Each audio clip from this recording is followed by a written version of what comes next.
Oui, je voulais juste intervenir sur les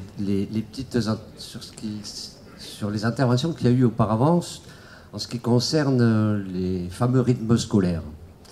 Et je trouve dommage qu'on en parle en ces termes-là, parce que moi j'y vois là, en fait, un formidable levier de progrès.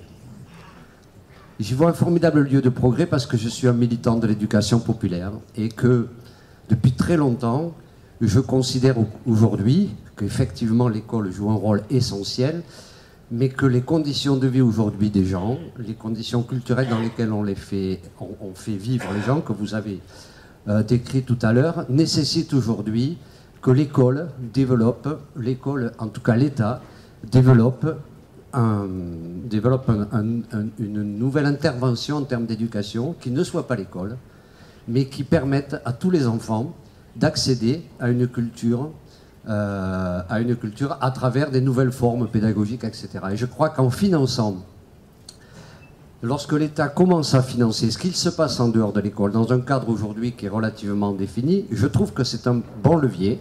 Simplement, il n'est pas suffisant, c'est un bon démarrage. Je crois qu'il faut apporter des garanties en termes de laïcité, de partenariat, etc. Mais qu'il ne faut pas jeter le bébé avec l'eau du bain. Voilà. Je voudrais vous répondre.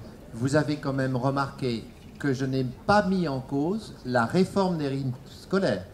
J'ai mis en cause le fait qu'à l'occasion de cette réforme des rythmes scolaires, Vincent Payon ait jugé bon d'étendre les privilèges de l'école privée financée sur contrat, puisque dans la loi Debré, ce qui est financé, c'est uniquement les enseignements et non pas les activités périscolaires.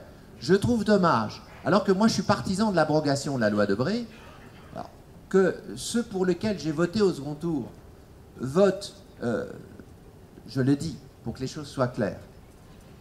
Je trouve dommage, je n'ai pas voté pour eux pour qu'ils aggravent les privilèges de l'école privée. J'attendais même, j'avais cru comprendre en entendant le candidat Hollande, j'attendais même qu'il révoque la loi Carle qui met à la charge des communes le financement de la scolarisation dans l'école privée de la commune voisine. J'attendais qu'on rature cette loi Carle qui dépouille les communes, qu'on n'étende pas à la rigueur.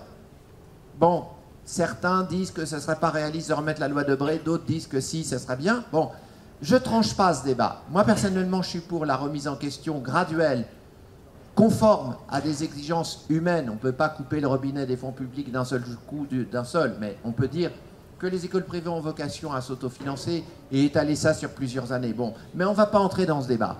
Admettons que certains considèrent que c'est irréaliste. Je ne l'admets pas, mais admettons-le. Mais si on admet ce principe, Robert Badinter n'aurait jamais aboli la peine de mort. Parce que lui, socialiste, il a eu le courage d'abolir la peine de mort, alors que c'était impopulaire de le faire. Et ça, on peut s'en enorgueillir. Ça fait partie du beau palmarès de la gauche. Mais je reviens à cela. La loi Carle devrait être aujourd'hui abrogée. Le concordat d'Alsace-Moselle devrait être abrogé. 70 millions d'euros par an pour financer le salaire des prêtres, des rabbins et des pasteurs. Je suis même surpris que M. Hollande n'ait pas pensé à cette niche fiscale pour faire des économies. Voilà ce qui me semblerait tout à fait intéressant du point de vue même de ce qu'on pourrait faire.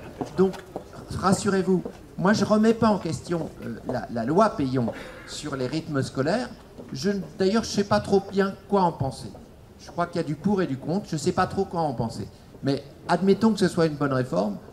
En revanche, ce n'est pas une bonne chose de la financer en accroissant les privilèges de l'école privée religieuse. Je crois que nous sommes d'accord là-dessus.